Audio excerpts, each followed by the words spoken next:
Suara saya bisa terdengar di sana, Bu? Bisa Pak. Bisa. Oke, hari ini tema kita adalah tentang ini ya, tentang cara mempublikasi jurnal ya, yang efektif. Ya mungkin dari rekan-rekan yang presentasi sudah ada siap? Oke, belum ada. Coba kita lihat kelas kita dulu. Nah, kita lihat kelas kita.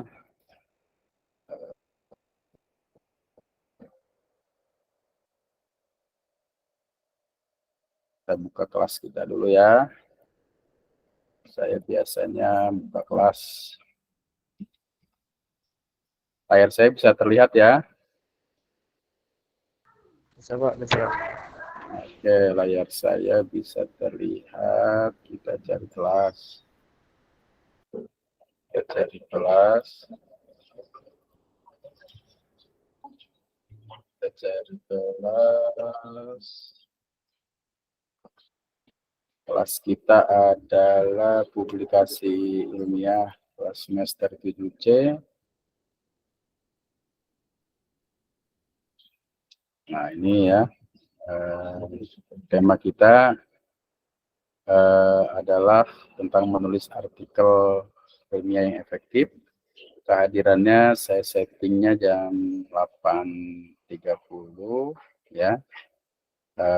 Kemudian kita bisa lihat kelompok ini siapa ya, kelompok hari ini. Kalau enggak kita lihat dulu di sini.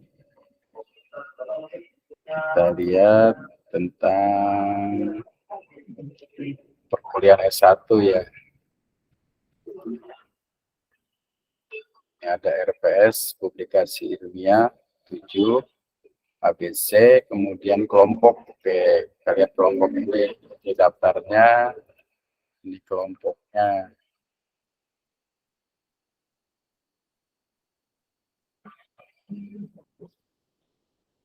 Kelompoknya dan nomor urut ya.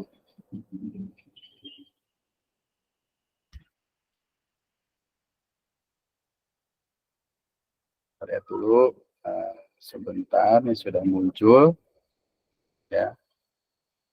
Kelompok yang membahas tentang etika publikasi kemarin sudah ada. Kemudian sekarang membahas tentang cara menulis artikel ilmiah yang efektif dan menarik. Ini ada 2, 3, 4. Nah, kita cek 2, 3, 4 itu ya apa ya? 2, 3, 4. 2, 3, 4. 2 itu berarti Ananda Laila Safitri. Ada Ananda Laila Safitri di kelas ini? Ada Ananda Laila Safitri? Ada ya? Saya izinkan dulu. Ananda Laila Safitri. Kemudian 34. 34 itu Afdal, ada sama Ahmad Wahyudin? Tidak ada ya? Tidak ada yang presentasi.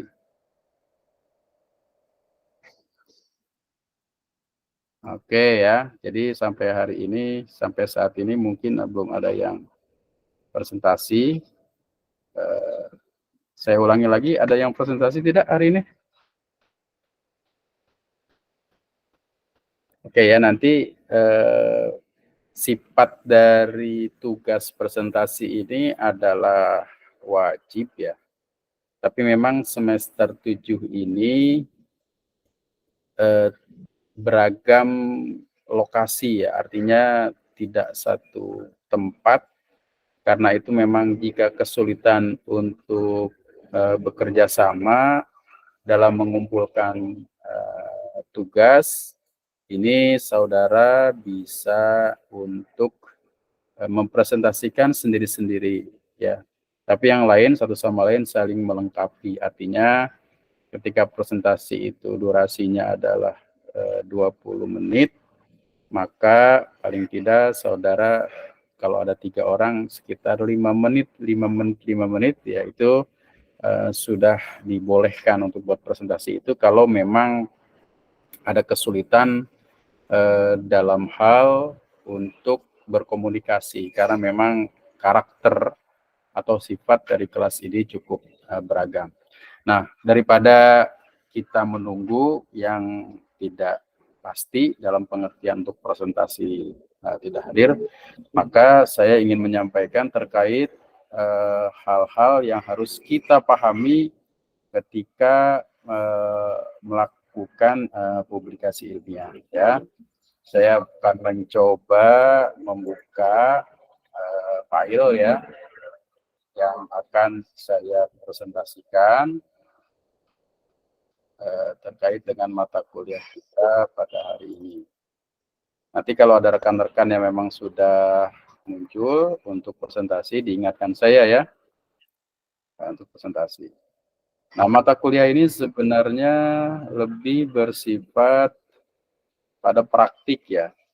Karena itu ketika mata kuliah ini online, ini agak sulit untuk mempraktekkan. Tapi saudara bisa untuk mencari materi-materi melalui pembelajaran-pembelajaran yang bersifat online ya.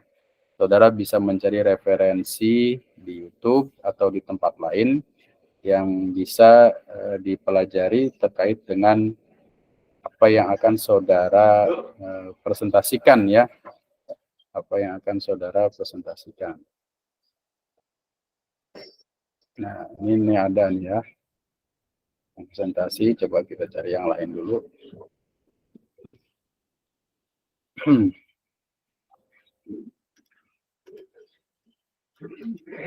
Ya. Nah, ini ya, apa terlihat layar saya? Terlihat, Pak. Jelas. Ya, ya. Jadi kita lanjutkan saja ya. Kita akan memulai nanti kalau ada pertanyaan rekan-rekan, ini bisa langsung tanyakan saja ya. Jadi jangan sampai kita menunggu di akhir. Kalau nunggu di akhir, itu biasanya kita akan momennya hilang gitu ya. Oleh karena itu, jika nanti saya membahas ini, kemudian ada hal-hal yang ditanyakan, silakan untuk ditanyakan. Nah, yang pertama, bagaimana cara kita menulis artikel ilmiah yang efektif dan menarik? Untuk menulis artikel ilmiah yang efektif dan menarik, maka sebenarnya yang perlu kita lakukan adalah banyak membaca. Membaca apa? Membaca yang terkait dengan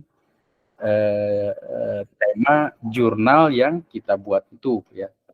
Jadi kalau kita ingin membuat jurnal yang menarik, maka salah satunya adalah kita harus melakukan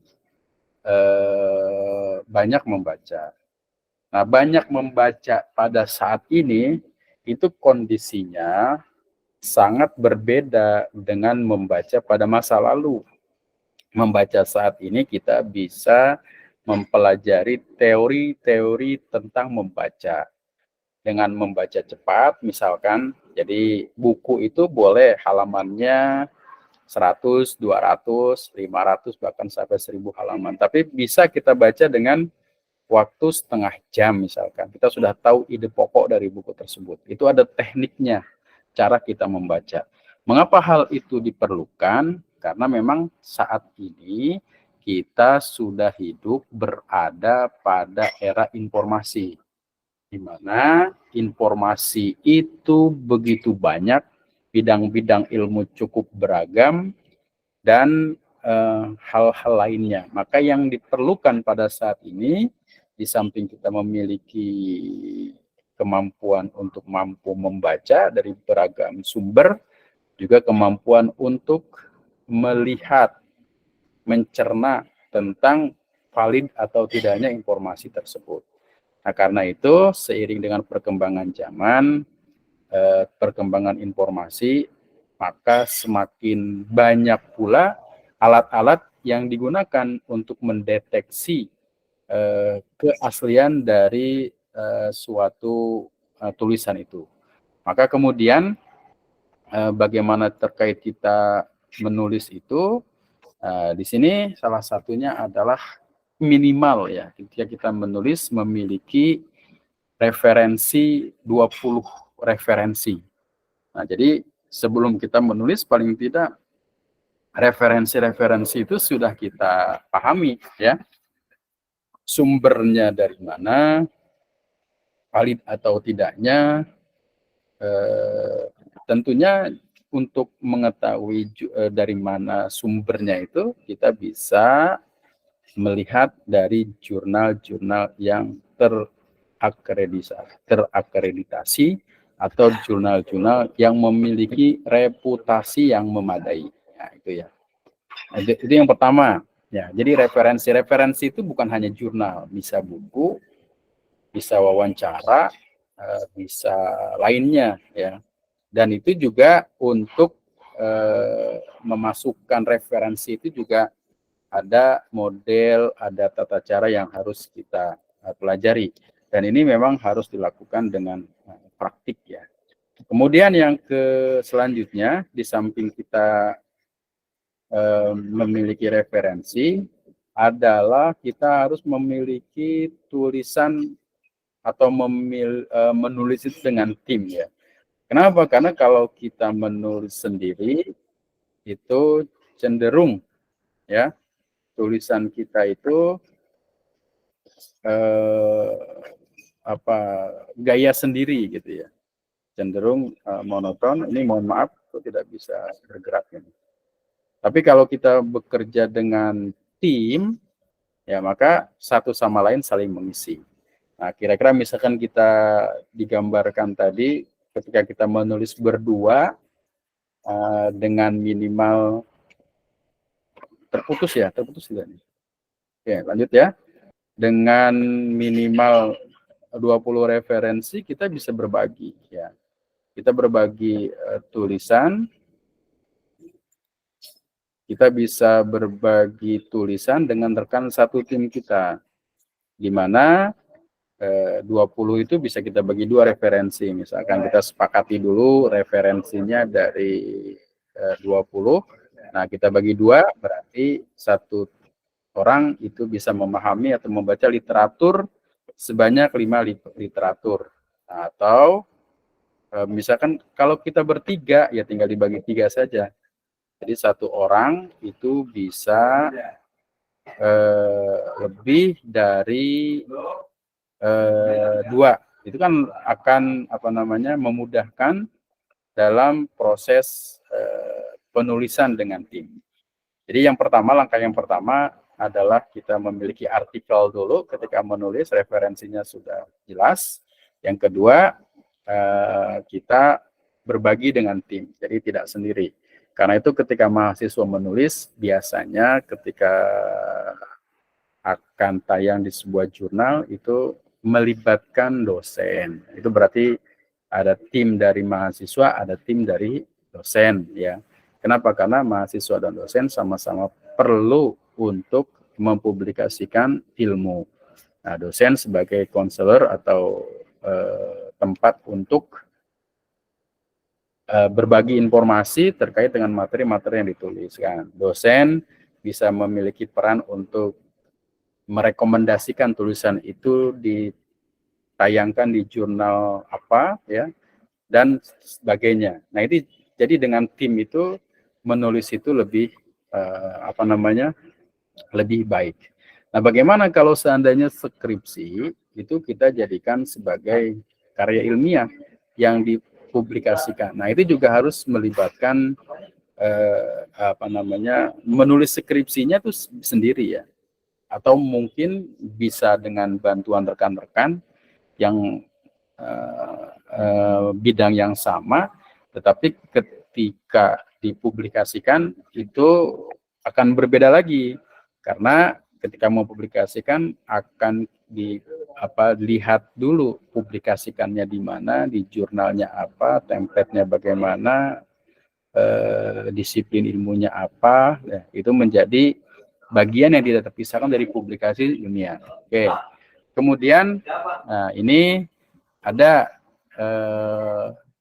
yang ketiga itu plagiasi maksimal 15%. Nah ini cukup hebat ya. Kalau ada mahasiswa yang ngecek plagiasinya itu 15%, itu hebat ya. Karena Kementerian Agama sendiri itu merekomendasikan sekitar 25% untuk mahasiswa S1 boleh naik ya, kalau sudah salah itu sekitar 30% menconteknya. Bagaimana plagiasi itu dilakukan? Nah, plagiasi itu dilakukan sekarang ya dengan alat-alat yang sangat mudah. Dengan alat-alat yang sangat mudah yang sudah disiapkan seperti misalkan Turnitin. Saya mencoba misalkan memberikan contoh rekan-rekan bagaimana kita misalkan mengecek plagiarisme dengan Turnitin. Ya, kita cek saja. Layar saya terlihat nggak ini? Terlihat nggak? Terlihat, Pak. Lihat ya, misalkan kita ingin ngecek dengan Turnitin ya, kita lihat tulisan-tulisan saudara yang sudah menulis dalam waktu yang lama misalkan, ya, dalam waktu sebulan, 2 bulan, 3 bulan ya, itu dicek Turnitin cukup dengan tidak sampai 5 menit akan terlihat akan terlihat nyonteknya berapa persen. Nah ini kalau mudah-mudahan akunnya masih bisa dibuka. Ya, kalau tidak, nah ini ya. Ini saya akan contohkan lagi. Ini contohnya, kebetulan alhamdulillah masih aktif ya. Ini ada mahasiswa pasca yang pernah saya cek, bisa kita lihat. Nah, coba kita lihat dulu, ini ada expired. Nah, terbuka. Nah, ini ya. Nah, ini ada beberapa file yang sudah saya cek plagiasinya. Di sini terlihat bahwa ada mahasiswa ini yang menconteknya 86%.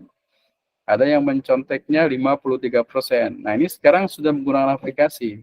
Dan dengan Turnitin ini dia menunjukkan kita menconteknya, mengambilnya dari mana. Nah, karena sudah terekam dengan jelas. Misalkan saya contohkan, saya perlihatkan ya.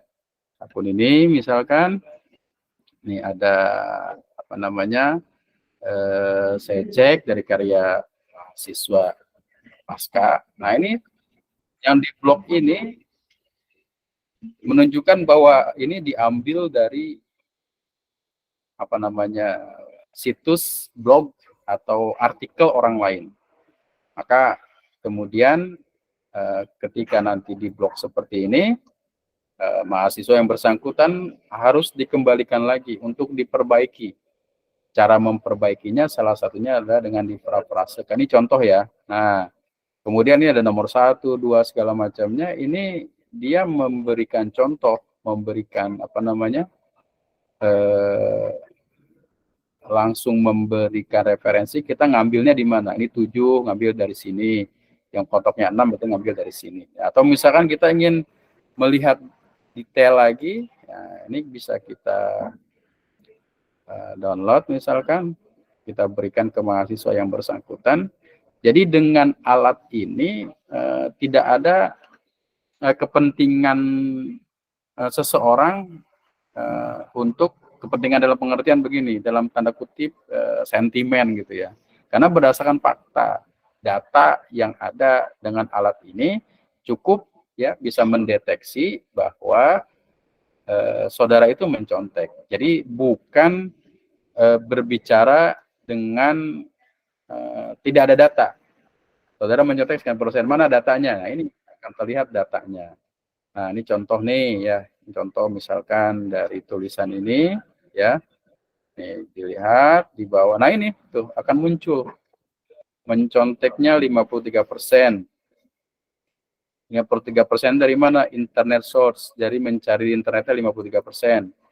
51 publication, jadi dia mencontek dari publikasi-publikasi orang lain, dan 10%-nya dari paper-paper mahasiswa dikutip, dan kemudian menunjukkan nomor 1 dari sini, nomor 2 dari sini, dan seterusnya ya.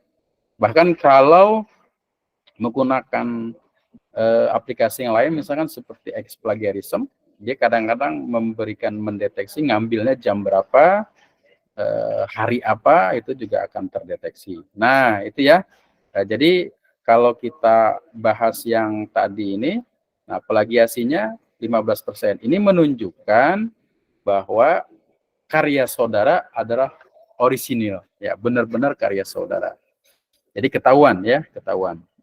Ketika saudara mengutip, ketika saudara mengambil pernyataan orang lain, itu akan terlihat melalui aplikasi-aplikasi yang sudah disiapkan. Nah, kemudian kayaknya ada yang masuk tadi ya, saya cek dulu. Oke, silahkan masuk. Nah, kemudian yang keempat ya, hindari memasukkan favor pada predator jurnal. Apa sih maksud predator jurnal? Nah, jadi gini, predator jurnal itu apa artinya predator itu? Predator itu kan pemangsa ya. Artinya ketika kita mengirimkan jurnal, karya ilmiah kepada jurnal, itu kita perhatikan. Pertama, jurnal itu konsisten atau tidak. Karena tiba-tiba jurnal itu ditutup atau left, maka kita tidak mendeteksi tulisan kita. Maka ada cara kita untuk mempublikasikan ke dalam jurnal itu, track record-nya kita lihat, konsistensinya kita lihat, reputasinya bisa kita lihat. Ya, misalkan ada seorang yang pernah mengirimkan jurnal pada saat-saat tertentu, jurnal itu masih aktif. Nah, ketika dalam waktu 1 tahun kita cek aja sudah hilang tulisan kita. Nah, itu disebut dengan predator ya. Jadi naskah kita tulis sudah bagus dan sudah berkualitas, maka akan sia-sia, akan tidak ada artinya jika kita salah memilih publisher. Publisher ini kita memilih melalui jurnal atau kanal apa saja yang memungkinkan kita untuk dipublikasikan, dilihat oleh orang lain. Nah, karena itu ketika sebuah karya dipublikasikan di jurnal, saudara betul-betul harus memahami jurnal itu predator atau tidak. Jurnal itu reputasinya baik atau tidak. Maka disarankan mengirim di jurnal-jurnal yang bersinta. Sinta itu kan terindeks, terakreditasi oleh Kemendikbudristek ya, konsistensi jurnal tersebut. Nah, jadi itu yang penting ya. Jangan sampai ketika karya saudara bagus, baik, sudah masuk, tapi dimasukkan ke dalam jurnal, tiba-tiba jurnalnya predator. Nah, jurnal ini banyak juga yang menjebak ya. Bukan hanya untuk mahasiswa S1, bahkan profesor sekalipun ya, ketika dia menjadi guru besar, dicek karya-karyanya. Ketika dicek karya-karyanya itu, ini ternyata ada yang tidak konsisten, terputus, maka itu menjadi salah satu prasyarat ya untuk kenaikan pangkat dan lain segala macamnya. Nah, dari sekarang saudara harus memahami betul-betul tentang jurnal. Ketika saudara karyanya bagus, hanya dikirimkan ke satu jurnal karya yang bagus itu ya. Tidak karya bagus itu dikirimkan ke beragam jurnal. Ya, seperti dulu ya. Kalau dulu kan bagaimana tulisan kita bisa muat di surat kabar, maka kita kirim ke surat kabar A, B, C gitu ya.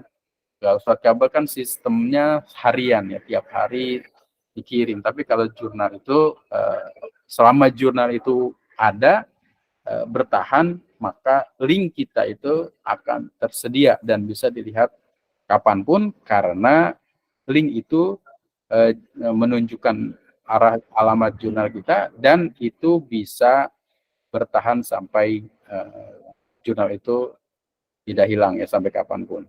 Nah, kemudian akan menjadi sayang ya ketika kita membuat jurnal yang bagus tapi kita salah memilih publisher. Nah, ini yang penting nih. Ya, yang penting ketika menulis kita harus banyak berlatih. Jadi menulis yang baik itu, mempublikasikan karya terbaik itu dimulai dari banyak berlatih. Berlatih seperti apa? Yang pertama, kalau saudara ingin menulis, nulis saja. Jangan memikirkan mengedit, nanti ada waktunya. Dan saudara menulisnya di mana? Itu tergantung suka-suka saudara ya. ketika saudara ingin menuliskan dengan tinta, dengan pulpen, tulis saja di situ. Jangan selalu menggunakan laptop ya atau alatnya. Ketika saudara nggak mau ngetik, sekarang ada suaranya, ada suara speak to text, itu ada digunakan. Misalnya saudara ingat ya, karena menulis itu terkait juga dengan mood ya. Kita kadang dapat ide, gagasan itu kadang-kadang di mana saja. Nah karena itu kalau kita lihat sejarah ulama-ulama kita, itu kan ketika dia menulis kemana-mana itu bawa pulpen, bawa alat tulis, dan alat tulis pada masa itu tidak seperti sekarang yang serba praktis ya. Nah pada masa lalu alat-alat tulis itu begitu dengan tinta, tapi dia bawa kemana-mana. Karena mencatat ide gagasan itu penting. Ide-ide hebat itu bisa dimulai dari gagasan-gagasan sederhana ya. Ditemukannya teori-teori gravitasi, teori-teori itu kan dari sederhana, dari pengalaman kita sehari-hari. Sehingga memformulasikannya saja dan mempublikasikannya. Jadi sebuah penemuan yang hebat, yang dikenang dalam sejarah.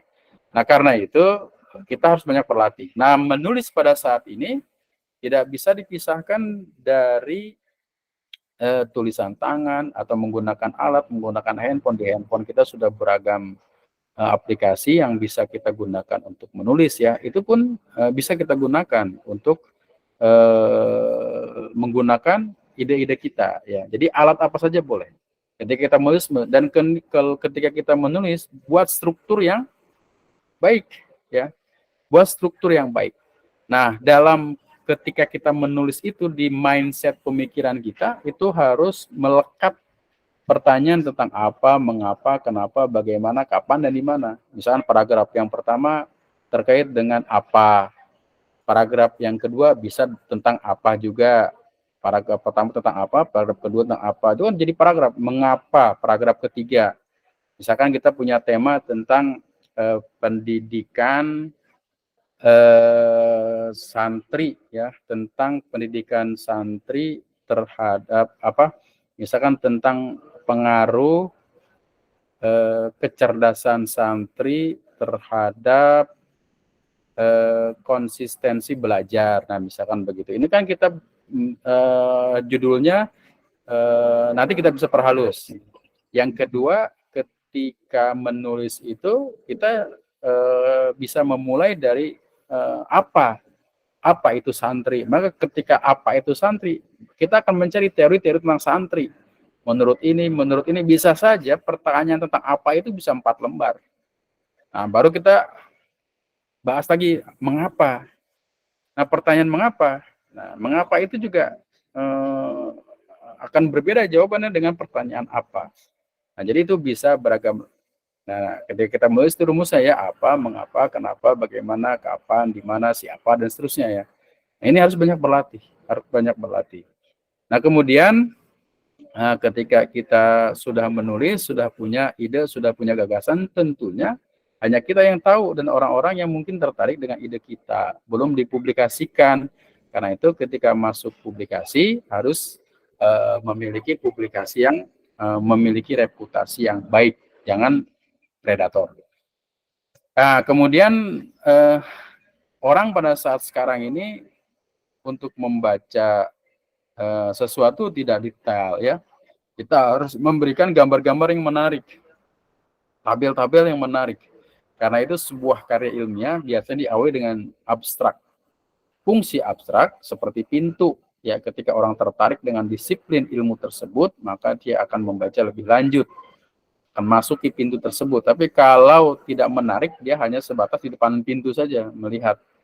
Nah, seperti itu. Nah, abstrak itu sangat penting, dan abstrak ini hanya bisa ditulis ketika sudah selesai penelitian kita.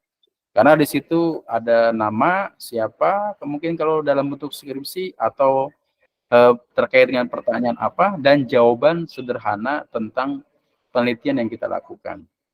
Nah, itu ya. Jadi penting kita menggunakan gambar dan tabel. Tentu kalau gambar dan tabel tidak ada di abstrak, ada di isi ya. Ketika kita meneliti tadi tentang santri itu, berapa santri yang kita teliti, jumlah laki-laki dan perempuannya berapa, kemudian lokasinya ada di mana, dan seterusnya, itu bisa kita berikan informasi kepada orang lain dalam bentuk tabel. Nah, kemudian tabel ini atau tabel atau diagram atau bentuk-bentuk lainnya dianggap memudahkan orang untuk memahami apa yang ada dalam ide dan gagasan kita. Nah, kemudian di akhirnya ketika kita menulis artikel itu kita sajikan dengan jelas. Kesimpulan itu dengan jelas. Kesimpulan itu berasal dari mana? Kesimpulan itu berasal dari jawaban atas permasalahan. Karena skripsi yang kita tulis, karya ilmiah yang kita tulis itu untuk menjawab permasalahan. Ketika kita menjawab permasalahan, kita punya hipotesis, punya kesimpulan jawaban. Kesimpulannya menjurus pada terbukti atau tidak, tergantung masalahnya. Nah, kesimpulan itu adalah hasil dari kajian kita yang mendalam dalam pengertian jenis apa yang harus kita butuhkan untuk kemudian dijawab. Ya, jadi penelitian itu harus berbasis pada masalah, tetapi kesimpulan yang diberikan harus jelas. Ya, jangan berbelit-belit, karena itu kesimpulan biasanya cukup ditulis setengah lembar, ya, atau mungkin 1 lembar. Itu kesimpulan. Jadi boleh jadi bab 1, bab 2-nya berhalaman-halaman, tapi ketika menulis kesimpulannya itu cukup 1 lembar atau 1 halaman saja. Nah, ini ya tulisan abstrak tadi sudah kita singgung ya. Abstrak itu sebagai seperti pintu. Kalau orang tertarik dia akan masuk ke dalam rumahnya. Kalau dia tidak tertarik, dia di depan saja. Kalau tertarik di dalamnya apa? Dia mendalami apa yang kita teliti, apa yang kita teliti jadikan referensi. Tapi kalau dia tidak tertarik, hanya melihat seperti orang melihat pengumuman saja kemudian berlalu saja. Nah, itu ya terkait dengan bagaimana kita menulis mudah dalam jurnal. Nah, dari sini mungkin rekan-rekan ada yang ditanyakan ataupun ada yang dikonfirmasi terkait dengan materi kita pada pagi hari ini. Silahkan, mungkin ada yang bertanya. Silakan.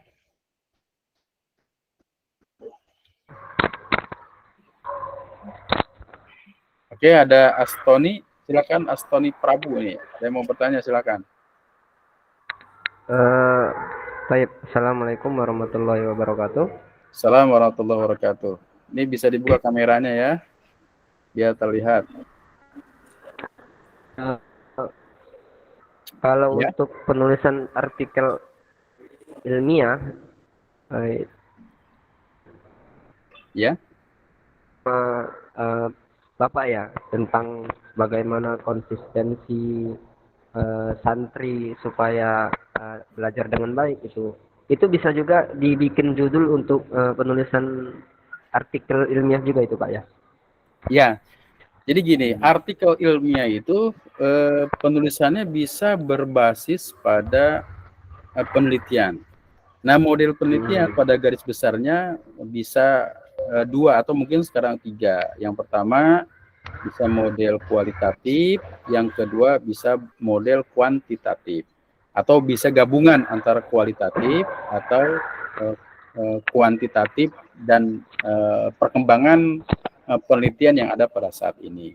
Jadi penelitian kita itu harus diberikan judul yang menarik. Santri itu temanya, tema utamanya, tapi sub-sub temanya kan santri apa? Santri bagaimana? Tentang apa? Nah, penelitian tentang santri itu luar biasa banyak. Apalagi sekarang di Indonesia itu ada Hari Santri ya. Bagaimana santri itu punya kontribusi terhadap perjuangan, itu misalkan bisa lihat dari konteks sejarah. Misalkan bagaimana santri itu mendukung terhadap Pancasila, nah itu bisa kita tulis, misalkan kajian dasar negara ya tentang konsistensi santri untuk berpedoman pada Pancasila sebagai falsafah negara. Itu kan tema umumnya. Nanti lama-kelamaan bisa kita perhalus menjadi sebuah judul, inspirasi itu berjalan terus ya, sehingga kemudian menjadi satu tulisan ilmiah. Itu bisa. Jadi penelitian yang berdasarkan pada referensi saja itu bisa disebut dengan kualitatif. Itu boleh kualitatif. Namun sekarang penelitian kualitatif juga sudah berkembang, banyak aplikasi yang digunakan untuk penelitian kualitatif ya. Makanya kita paling tidak kalau kualitatif itu ada NPPO, itu satu aplikasi yang harus kita pahami ya, atau juga mungkin kita cek di tempat lain.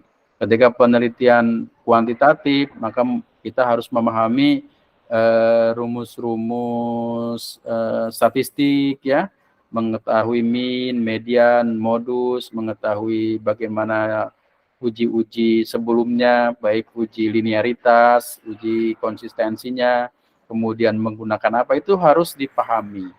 Nah, setelah itu ya baru kemudian di akhir itu kita mengolah datanya dengan apa.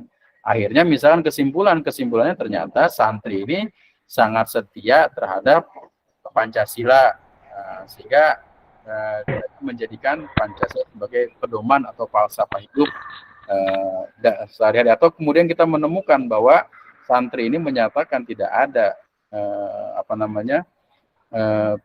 agama, malah tidak ada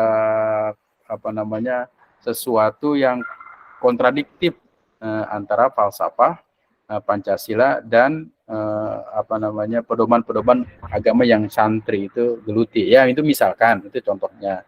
Tapi memang penelitian itu harus dengan jujur dilakukan. Nah, seperti itu ya. Jadi santri itu temanya, subtemanya banyak sekali. Jangan kita terlalu mengambil tema yang umum.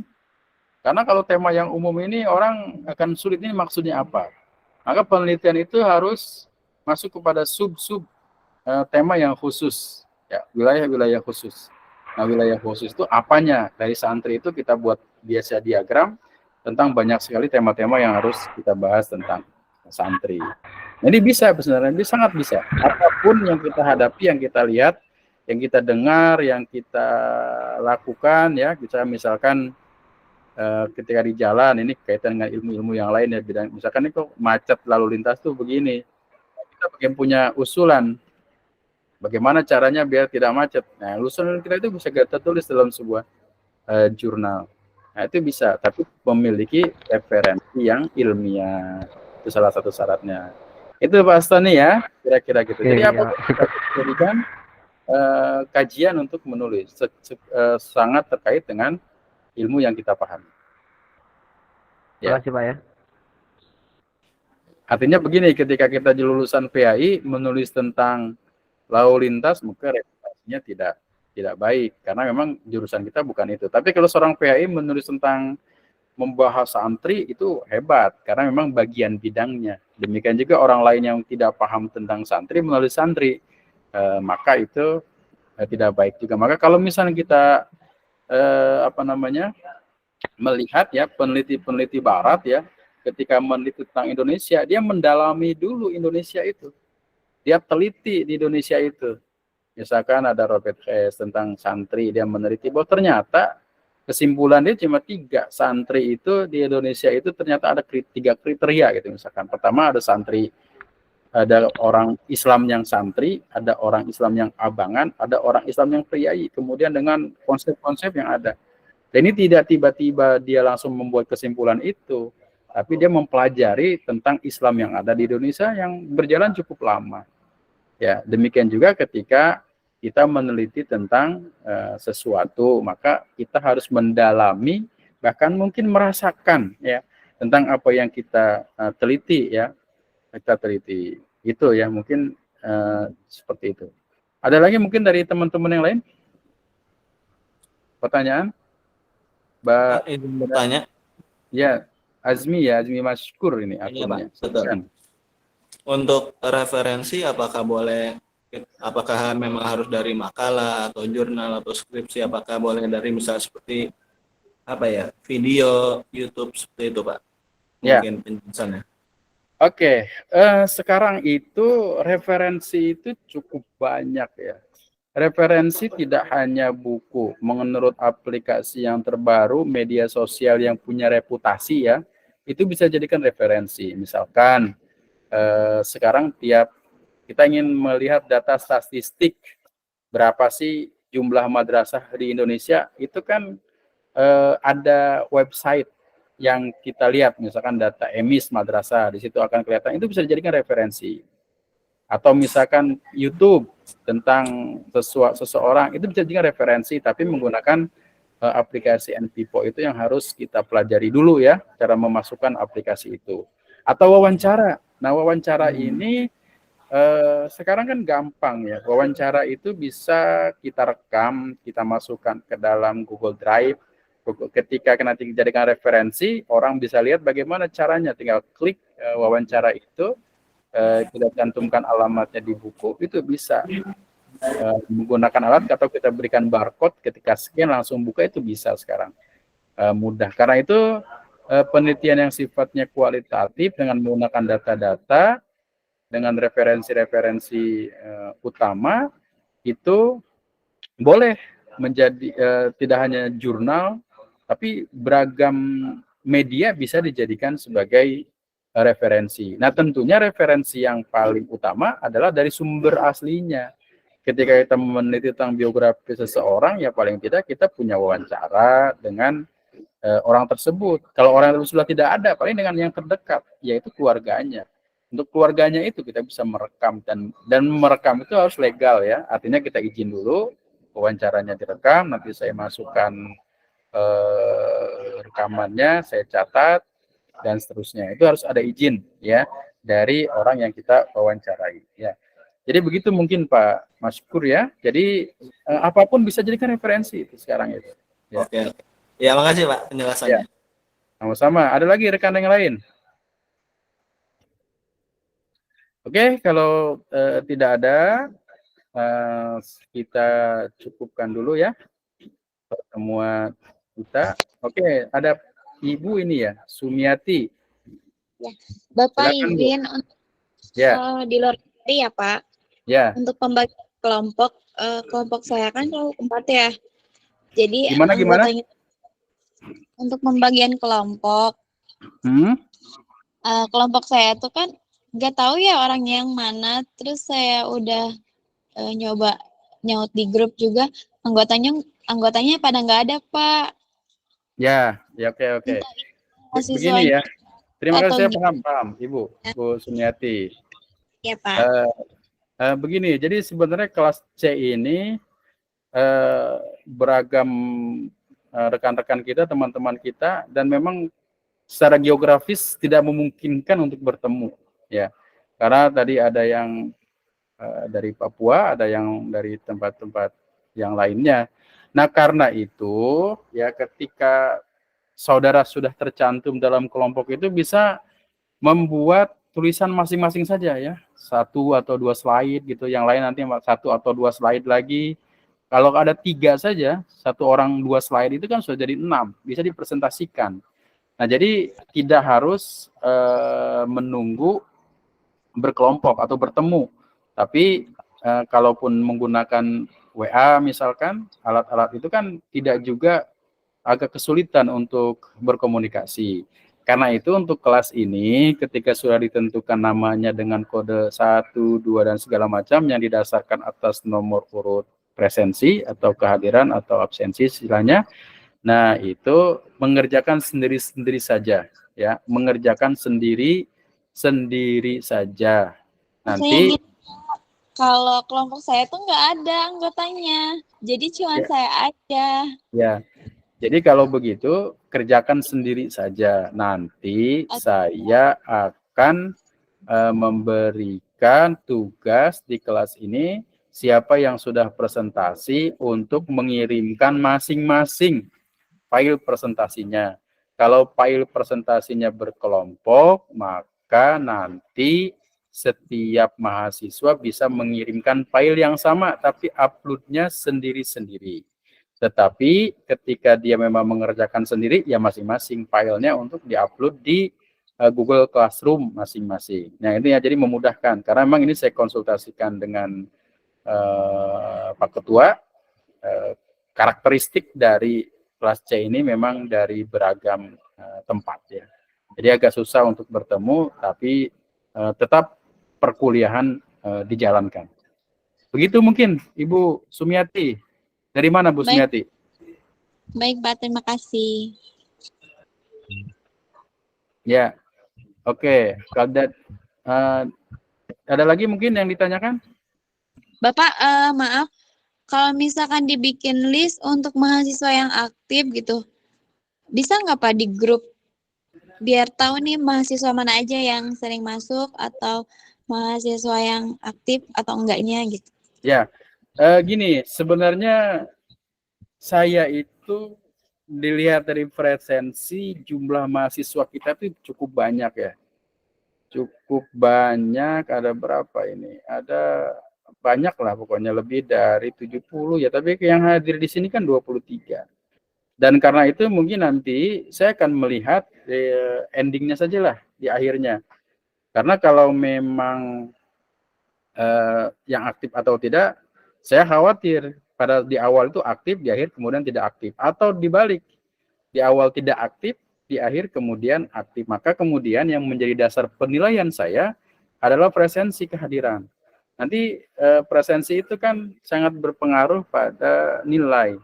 Nah, karena itu silahkan presensi itu diisi.